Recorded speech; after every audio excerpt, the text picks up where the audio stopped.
अस्सलाम वालेकुम। Welcome you all on this channel. आज ये पेपर हमने डिस्कस करना है। ये पेपर हुआ है टाउन ऑफिसर के लिए और डिफरेंट बैचेस में ये पेपर हो रहे हैं। और ये सिंध सर्विसेज कमीशन ने ये पेपर लिया है 25 मई 2023 को सुबह 10 से 11 तक ये पेपर हुआ है। और ये 100 मार्क्स का पेपर है। इसमें 50 क्वेश्चंस हैं और एक क्वेश्चन के 2 नंबर हैं। और इसके साथ इसमें 0.5 की नेगेटिव मार्किंग भी है। यानी जो भी आप क्वेश्चन आप अटैम्प्ट करेंगे उसके उसमें आपकी नेगेटिव मार्क्स की भी डिडक्शन होगी। तो इस पेपर को हम डिटेल में डिस्कस करते हैं। और ये हमारी पेपर सॉल्यूशंस की पेपर डिस्कशन की सीरीज़ चल रही है। हमने कल भी एक पेपर डिस्कस किया था। अब हम कोशिश करेंगे इसी तरह के मज़ीद पेपर्स को डिस्कस करें।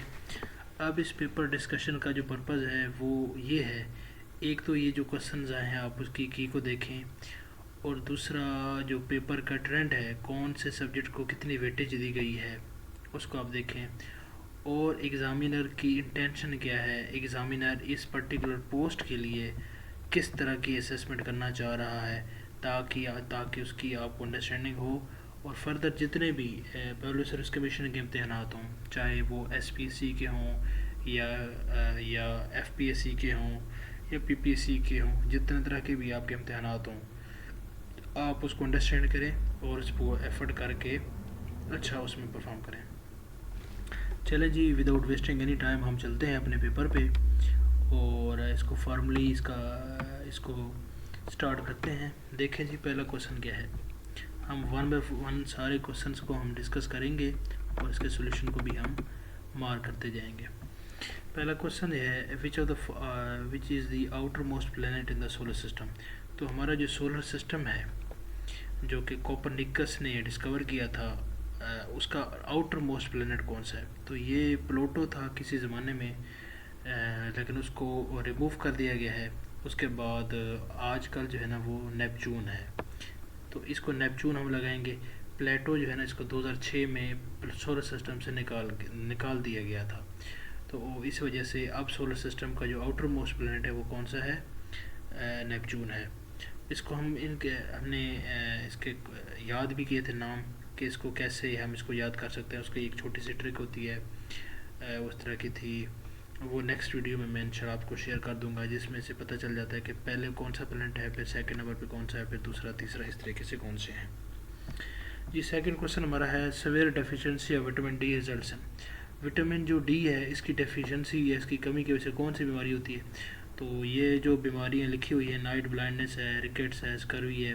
तो ये रिकेट्स की जो बीमारी है ना ये होती है। रिकेट्स ये बोन्स की बीमारी होती है और ये आमतौर पे बच्चों में होती है, जिनकी सॉफ्ट बोन्स हो जाती हैं या हड्डियाँ कमज़ोर हो जाती हैं, जिसके बाद पहले कमज़ोर होती हैं फिर वो टूट जाती हैं। तो ये रिकेट्स की बीमारी विटामिन डी की वजह से होती है। इसके अलावा जो विटामिन सी है उसकी कमी की वजह से ये स्कर्वी की बीमारी है, ये टीथ की एक बीमारी होती है, ये हो जाती है। इसके अलावा ये नाइट ब्लाइंडनेस है, ये विटामिन ए की कमी की वजह से होती है। तो ये भी डिफरेंट पेपर्स में पूछे जा सकते हैं। नेक्स्ट हमारा क्वेश्चन है कि long site defect could be corrected by using which lens. अब यहाँ पे दो चीज़ें हैं वो आप समझ लेनी चाहिए। एक होती है शॉर्ट साइटेडनेस और एक होती है लॉन्ग साइटेडनेस। शॉर्ट साइटेडनेस ये होती है कि आपको ना करीब की चीज़ें नज़र आती हैं। शॉर्ट साइटेड होते हैं, करीब नज़रिए, करीब की नज़र आती हैं, दूर की नज़र नहीं आती। इसको कहते हैं मायोपिया, मायोपिया भी कहते हैं। और इसके लिए जो करेक्शन के लिए जो लेंस हम यूज़ करते हैं वो कनकेव लेंस होता है। जो लॉन्ग साइटेडनेस होती है, लॉन्ग साइटेडनेस का मतलब ये है कि आपको दूर की चीज़ें नज़र आती हैं और करीब की चीज़ें नज़र नहीं आती। तो उसको करेक्ट करने के लिए कन्वेक्स लेंस होता है। यहाँ पे सवाल थोड़ा सा ना घुमा के पूछा गया है। यहाँ पे पूछा गया है कि लॉन्ग साइट डिफेक्ट, ये लॉन्ग साइड का डिफेक्ट है, इसका मतलब करीब की चीज़ें नज़र आती हैं। तो उसको हम कह सकते हैं ना कि शॉर्ट साइटेडनेस है, शॉर्ट साइटेडनेस यानी मायोपिया है। तो उसको जो है इसकी जो इशू है इसको रिजॉल्व करने के लिए जो हम यूज़ करते हैं लेंस, वो हमारा क्या है, कनकेव लेंस है। ये जस्ट लाइक मायोपिया ही या शॉर्ट साइटेडनेस ही पूछी गई है। ये वही क्वेश्चन थोड़ा सा चेंज करके दिया गया। नेक्स्ट क्वेश्चन है, life span of red blood cells. तो हमें पता है रेड ब्लड सेल्स जो है ना ये 120 डेज का इनका लाइफ स्पैन होता है। रेड ब्लड सेल होते हैं, वाइट ब्लड सेल होते हैं और प्लेटलेट सेल होते हैं। तो तीनों के डिफरेंट ड्यूरेशन हैं, तीनों के डिफरेंट फंक्शंस हैं, वो भी आपको पता होना चाहिए, वो भी डिफरेंट पेपर्स में पूछ सकते हैं। इसके बाद नेक्स्ट क्वेश्चन है radio activity was discovered by. तो रेडियो एक्टिविटी जो है ना ये किसने डिस्कवर की थी, ये हेनरी बेक्यूरेल साहब ने ये डिस्कवर की थी। नेक्स्ट क्वेश्चन पे हम चलते हैं, the gas used in the refrigerator to cool water is, कि जो गैस रेफ्रिजरेटर में यूज़ होती है पानी को ठंडा करने के लिए वो कौन सी है, तो वो ये टेट्राफ्लोरोइथेन होती है। ठीक है, इसके अलावा मीथेन भी इस्तेमाल होती है, मीथेन ऑप्शंस में नहीं है, तो ये टेट्राफ्लोरोइथेन को हम यूज़ करेंगे। इसके बाद नेक्स्ट क्वेश्चन है, each day human body breathes in dash litres of air. अब ये एक इंसान जो है ना एक दिन में तकरीबन 11,000 लीटर जो है ना वो एयर इनटेक करता है। तो यहाँ पे अगर आप ऑप्शंस देखें तो 5,000 से 10,000, 10,000 से 15,000, 15,000 से 25,000, 20 से 25, तो 10 से 15,000 को हम लगा सकते हैं, क्योंकि 10,000 11,000 है तो उस ब्रैकेट के अंदर आ जाता है, तो इसमें हम इसको पुट अप कर सकते हैं। इसके बाद नेक्स्ट क्वेश्चन है हमारा 1 नैनोमीटर इज इक्वल टू, तो नैनो 9, तो ये है 10 टू पावर -9 मीटर के बराबर होते हैं। तो जितने भी ये सफिक्स प्रीफिक्स यूज़ होते हैं डिफरेंट किस्म के, ये सारे एक टेबल होता है वो ज़रूर आप पढ़ लें, डिफरेंट किस्म के ये मुख्तलिफ पेपर्स में पूछे जाते हैं। नेक्स्ट क्वेश्चन है कि मेटीरियोलॉजी इज स्टडी ऑफ, तो ये मेटीरियोलॉजी जो है ना ये वेदर की स्टडी होती है, एटमॉस्फेयर की स्टडी होती है, तो यहाँ पे एटमॉस्फेयर लगा दें। यहाँ पे एक सवाल और भी पूछा जा सकता है कि मेट्रोलॉजी, अगर यहाँ पे आ जाता है METROLOG, तो वो भी कभी कभी कन्फ्यूजन के लिए आ जाता है, वो स्टडी ऑफ मेजरमेंट होती है, वो भी एक पेपर में पूछा गया था, तो इसको ज़रा केयरफुली अपने वर्ड को देख लेना है। नेक्स्ट क्वेश्चन है, diamond is allotropic form of, diamond जो है ना ये कार्बन की एलोट्रोपिक फॉर्म है। डायमंड है, इसके अलावा ग्रेफाइट है, बक्कीबाल होती है, कि ये इसकी एलोट्रोपिक फॉर्म्स है, यानी ज़ाहरी तौर पे एलोट्रोपिक फॉर्म का ये मतलब होता है कि ज़ाहरी तौर पे ये डिफरेंट होती हैं, लेकिन बाकी जो इनकी केमिकल कंपोजिशन है वो तकरीबन वो सेम होती है। ठीक हो गया, इसको हम देखते हैं। इसके बाद नेक्स्ट क्वेश्चन पे हम चलते हैं कि largest cell in the human body, तो ह्यूमन बॉडी में सबसे जो बड़ा सेल है वो क्या है, वो ओवम है, ये फीमेल्स में होता है आमतौर पे, तो ये सबसे बड़ा जो है ना सेल है। ठीक हो गया, इसके बाद हम चलते हैं नेक्स्ट क्वेश्चन पे, the densest substance on the earth, तो ये जो भारी तरीन जो डेंसेस्ट है जिसकी डेंसिटी ज़्यादा है, डेंसिटी में पता है कि T rho is equal to M/V होता है, तो ये डेंसेस्ट सब्सटेंस इन सारों में कौन सी है, ओज़मियम है, और ये एक मेटल है, और ये डेंसेस्ट जो है ना मेटल है। इसके बाद नेक्स्ट क्वेश्चन पे हम चलते हैं, the salinity of sea water is determined by the amount of common salt sodium chloride, कि सैलिनिटी जो है ना वो कैसे मेजर हम करते हैं, कि सोडियम क्लोराइड की जो मकदार है वो 1 kg ऑफ जो सी वाटर है उसके अंदर 1 kg ऑफ जो सोडियम क्लोराइड जो है 1 किलोग्राम अगर हम सी वाटर लें तो उसके अंदर कितनी सोडियम क्लोराइड है, उससे हम सैलिनिटी उसकी वाटर की, सी वाटर की मेजर करते हैं। वैसे पता है कि सी वाटर की सलाइन होता है उसकी सैलिनिटी ज़्यादा होती है। नेक्स्ट क्वेश्चन है, the planet that moves around the sun at the highest speed, अब हाई स्पीड में कौन सा जनाब घूमता है, तो इन सारों में देखें कि जुपिटर, वीनस, मार्स और मरकरी, मरकरी जो है ना वो फास्टेस्ट स्पीड से घूमता है। उसकी वजह होती है कि ये जो मरकरी है ये सन के बिल्कुल पास है, जब बिल्कुल पास होगा तो इसको डायमीटर कम कवर करना पड़ता है, तो जब कम कवर करना पड़ता है तो ये जल्दी से अपना चक्कर मुकम्मल कर लेता है, इसी वजह से इसकी जो स्पीड है वो हाईएस्ट है। इसके अलावा सबसे दूर नेपच्यून है, वो उसको सबसे ज़्यादा टाइम लगता है, और सबसे वो स्लोएस्ट इस वजह से है कि उसको टाइम बहुत ज़्यादा लगता है। इसके बाद नेक्स्ट क्वेश्चन है हमारे पास, in a very low temperature which form of the following will freeze at last, कि सबसे कम जो है ना सबसे लेट कौन सा इनमें से फ्रीज होगा, river water, canal water, sea water, water in the lake. तो हमें पता है कि जैसे हम एक वाटर, अगर हमारे पास फ्रेश वाटर है उसके अंदर अगर आप नमक या चीनी आप इसमें मिक्स कर देते हैं तो उसके अंदर जो उसकी जो उसका वेपर प्रेशर है वो भी कम हो जाता है, उसका बॉइलिंग पॉइंट बढ़ जाता है, उसका फ्रीजिंग पॉइंट कम हो जाता है। ये रॉड्स लॉ की डेफिनेशन है, हम पढ़ा था ना कि when non-volatile non-electrolyte solute is added to volatile solvent then lowering of vapor pressure, lowering of freezing point and elevation of freezing point है वो जो होता है बॉइलिंग पॉइंट होता है, तो इसको हम रॉड्स ला कहते हैं। तो इनके मुताबिक अगर हम देखें तो जो इसमें सी वाटर है ये सबसे जो कि ज़्यादा सेलाइन होता है, तो सबसे ज़्यादा इसको टाइम लगेगा इसको फ्रीज होने के लिए, तो ये ऑप्शन दोस्त है। इसके बाद नेक्स्ट क्वेश्चन है, who has become the first ever female colonel commandant of army medical corps. तो आर्मी मेडिकल कॉर्प्स की ये बड़ा मशहूर इनका नाम अक्सर न्यूज़ में आता रहा है। ये जो जनरल लेफ्टिनेंट जनरल निगर जौहर है जो हैं, ये फर्स्ट फीमेल कर्नल कमांडेंट रही हैं आर्मी मेडिकल कॉर्प्स में, और इनका अक्सर नाम टीवी पे आता रहा है। नेक्स्ट क्वेश्चन है, Pakistan became the full member of Shanghai corporation organisation.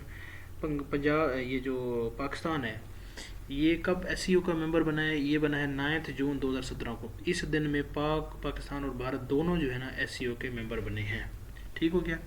SCO इसको जो पहले शंघाई 5 कहते थे, इसमें पहले 5 कंट्रीज़ थे, अभी तो इसमें काफ़ी सारे करीबन 10-12 कंट्रीज़ हैं। ठीक है, तो एससीओ को भी आप देख लें।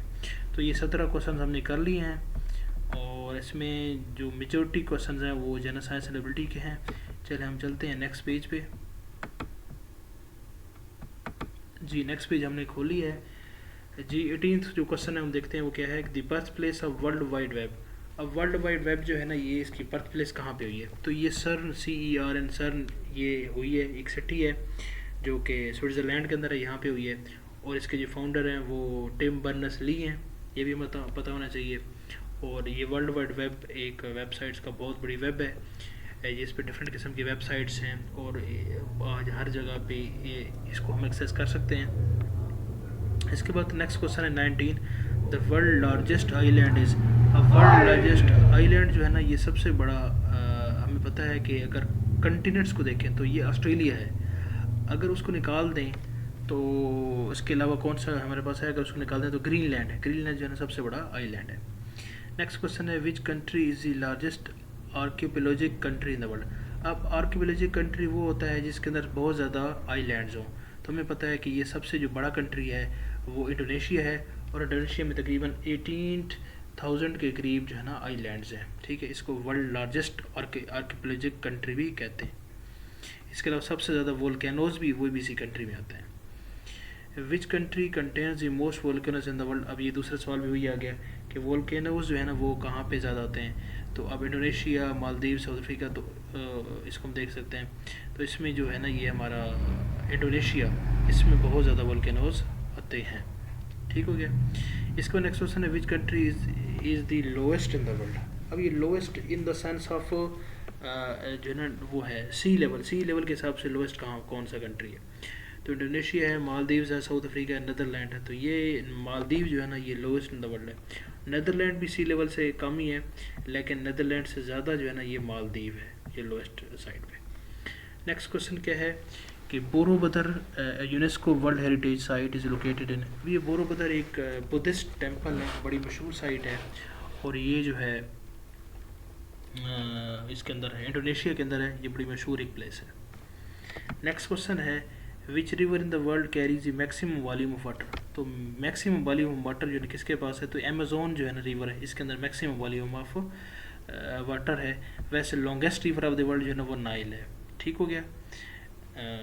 इसके अलावा नेक्स्ट क्वेश्चन पे हम चलते हैं, which is the world largest mountain range. तो माउंटेन रेंज सबसे जो बड़ी है वो कौन सी है? तो वो हमें पता है वो एंडीज़ है। एंडीज़ जो है ना ये साउथ अमेरिका और नॉर्थ अमेरिका की साइड पर है। अगर मैं ये मैप से अगर आपको दिखाना चाहूँ ना, तो ये वर्ल्ड मैप है। ये ज्योग्राफी के जितने भी क्वेश्चंस होते हैं इसके लिए आप मैप को सामने रखा करें और मैप से समझा करें। तो मैप को आप समझेंगे तो तभी ये चीज़ें क्लियर होंगी, क्योंकि सारी मैप रिलेटेड होती है। इसको आप क्रैम ना करें, इसको आप अंडरस्टैंड करें। तो ये नॉर्थ अमेरिका है, ये हमारा ये वाला कंटिनेंट, ये साउथ अमेरिका है। तो ये जो नॉर्थ अमेरिका है इसके ये इस साइड पे ये किनारे पे सारी यहाँ से शुरू होती हैं, ऐसे आती आती आती यहाँ पे ऐसे करके। तो ये बहुत बड़ी एक लॉन्गेस्ट जो है ना माउंटेन रेंज है एंडीज।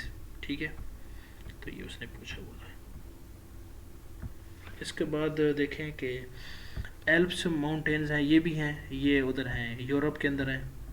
ये भी हमें पता होना चाहिए, यूरोप के अंदर, ये यूरोप है ना। और यहाँ पे अगर आप देखें तो ये टर्की है। यहाँ पे देखें इटली कहाँ पे है।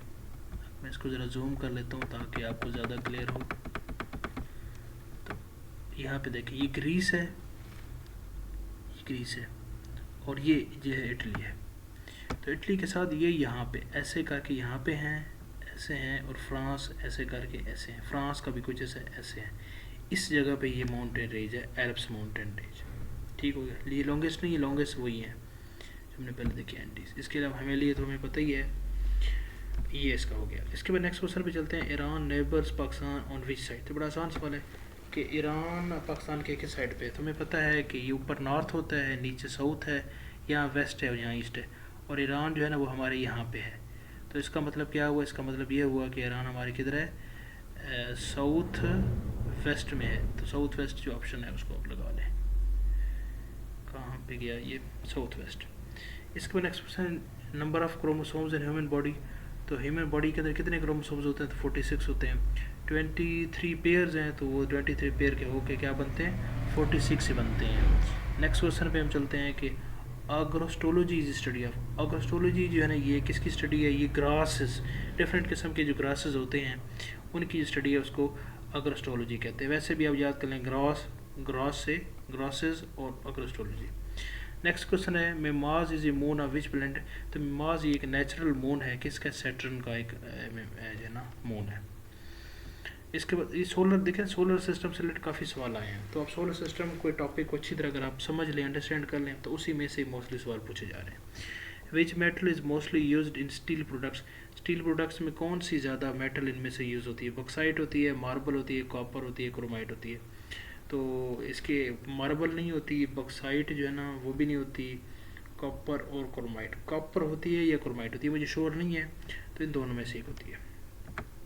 Which sea strait links the Mediterranean sea with the Atlantic ocean. अब अटलांटिक ओशन को मेडिटेरियन सी के साथ कौन सी जो है ना स्ट्रेट मिलाती है। तो पहली बात तो यह आपको पता होना चाहिए कि स्ट्रेट क्या होती है, दो बड़े लैंड बॉडीज़ के दरमियान में एक छोटा सा जो पानी का एक नैरो रास्ता होता है, उसको हम कहते हैं स्ट्रेट। मैं आपको एग्जांपल देता हूँ, ये वर्ल्ड मैप है, अभी आप यहाँ पे देखें कि ये यहाँ पे भी एक छोटा सा रास्ता है बहुत बड़े लैंड बॉडीज़ में, तो ये एक स्ट्रेट है। ठीक हो गया, इस तरह यहाँ भी एक स्ट्रेट है, ठीक हो गया, यहाँ भी एक स्ट्रेट है। और उसने पूछा है कि ये मेडिटेरियन सी है जो कि अफ्रीका और यूरोप को अलग करता है, ये मेडिटेरियन सी है, यहाँ पे ये रेड सी है। ठीक हो गया, अब उसने कहा कि जो मेडिटेरियन सी और नॉर्थ अटलांटिक ओशन, ये हमारा नॉर्थ अटलांटिक ओशन है, ये वाला ऊपर,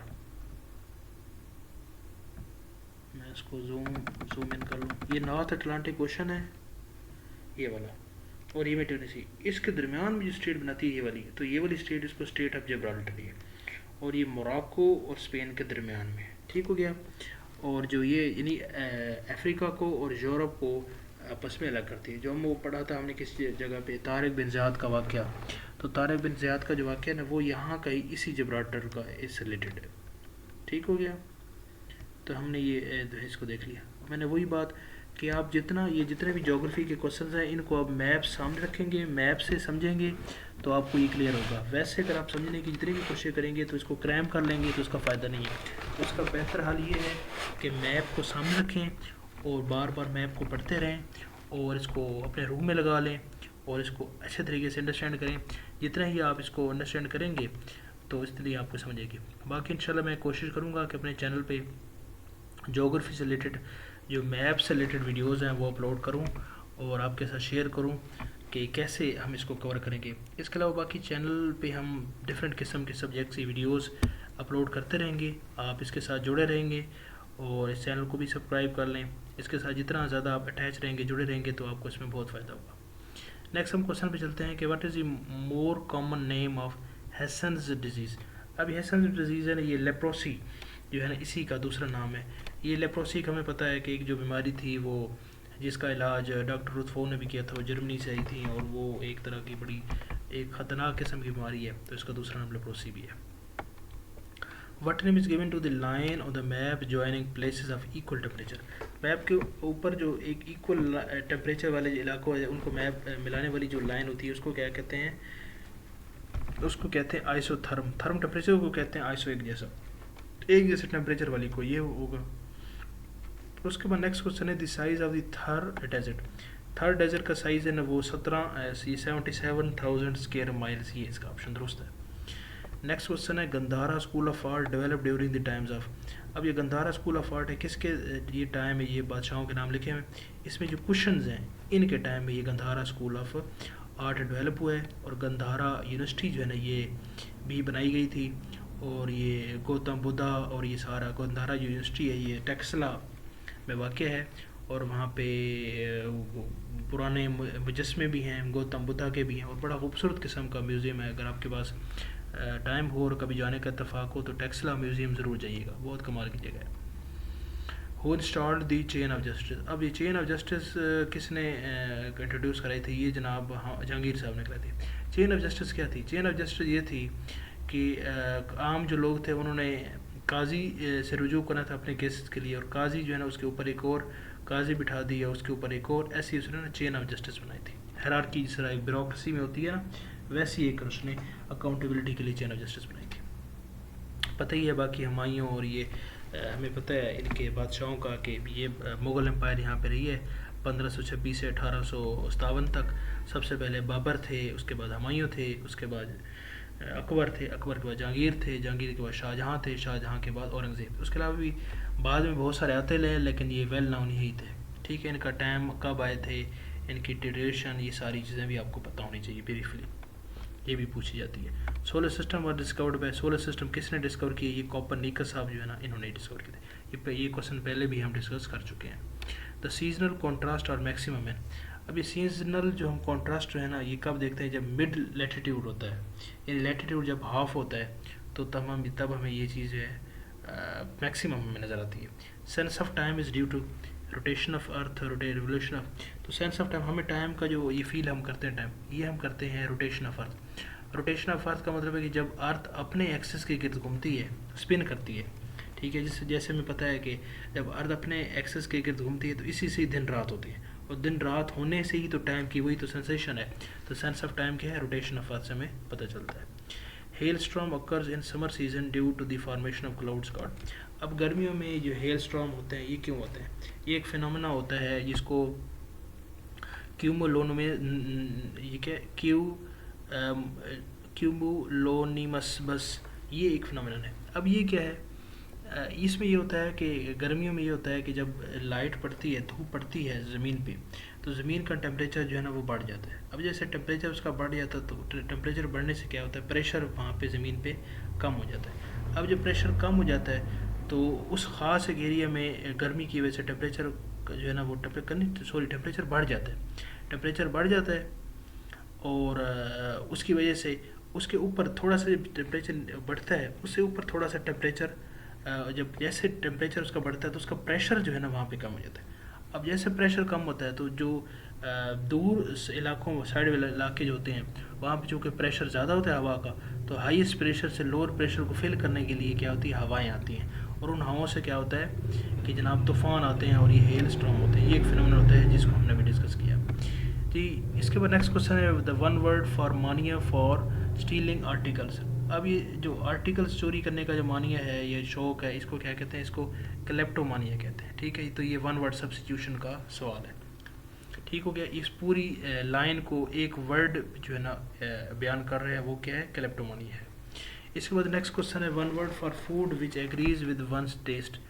तो ये पैलेटेबल होता है कि जो टेस्ट है, जो खुराक, जो ख़ास एक पर्टिकुलर फूड है जो आपको पसंद हो। नेक्स्ट क्वेश्चन है person employed to drive a private or hired plane. तो ये चॉफर होता है जो प्राइवेट और हायर्ड कार को चलाता है, ये भी वन वर्ड सब्स्टिट्यूशन है। नेक्स्ट है one word for living for years and years.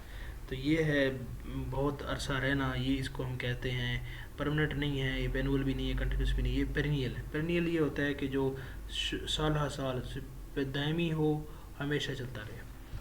इसके बाद नेक्स्ट इडियम है गिव गोल्ड शोल्डर। अब गोल्ड शोल्डर क्या होता है, ये किसी को इग्नोर करना, अक्सर ये अखबारात में यूज़ होता है। तो टू इग्नोर इसका सी ऑप्शन दुरुस्त है। नेक्स्ट क्वेश्चन है idiom like a sitting duck means. Sitting duck का क्या मतलब है, तो ये होता है जब आप किसी चीज़ को इग्नोर करते हैं, इग्नोरेंट। ठीक हो गया। इसके बाद है if I dash the novels during the summers holiday I dash the lesson now.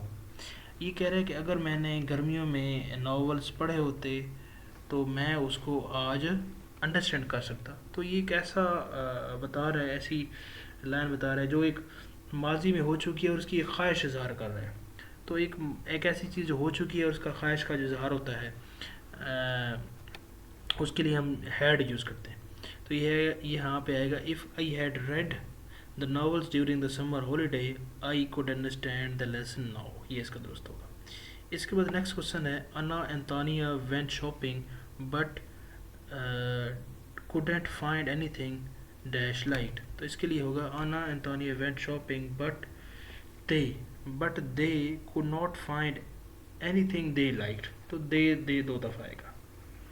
इसके बाद नेक्स्ट क्वेश्चन है, the cannon had dash unique qualities dash it was used widely in ancient times. तो इसका आएगा, the cannon had such unique qualities that it was used widely in. तो such और that, ये option दुरुस्त ही आएगा। अगर आप देखें ना, सेंस ये इसी से डेवलप हो रही है, इसके अलावा किसी से सेंस डेवलप नहीं हो रही।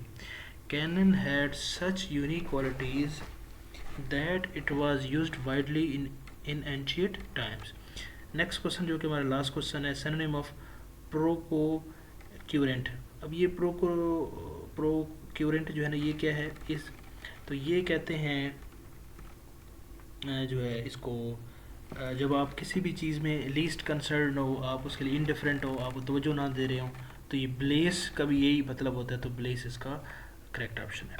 तो देखें जी, हमने इस 50 क्वेश्चन इस पेपर के डिस्कस किए हैं और इनको इन डिटेल सिर्फ क्वेश्चन से आंसर्स नहीं देखा, बल्कि उससे मिलते जुलते जितने भी सवालात हैं वो कवर करने की कोशिश की है और आप तक ये पहुँचाए हैं। अभी इस क्वेश्चन को आप मज़ीद भी देखें, बार देखें और इसको अच्छे तरीके से अंडरस्टैंड करें। और मेन चीज़ ये है कि जो एग्ज़ामिनर है उसकी साइकी को समझें। जितना जल्दी आप एग्ज़ामिनर की साइकी को समझ जाएंगे, उतना जल्दी आप चीज़ों को बेहतर तरीके से अंडरस्टैंड कर जाएंगे और आपके जो मज़ीद अगर कोई पेपर होने हैं तो उसमें भी आप अच्छा परफॉर्म करेंगे। बाकी जिस वीडियो को दूसरे जितने भी दोस्त हैं, अगर आपके करीबी हैं, उन तक ज़रूर शेयर करें और उनको बताएं और चैनल के बारे में भी बताएं, चैनल को सब्सक्राइब भी करें और मैक्सिमम ये मैसेज और ये वीडियो मैक्सिमम लोगों तक पहुंचाएं, ताकि जिस तरह आपका फ़ायदा हुआ है सबका फ़ायदा हो और आप सबको अच्छा रोज़गार मिले। बहुत शुक्रिया, थैंक यू सो मच।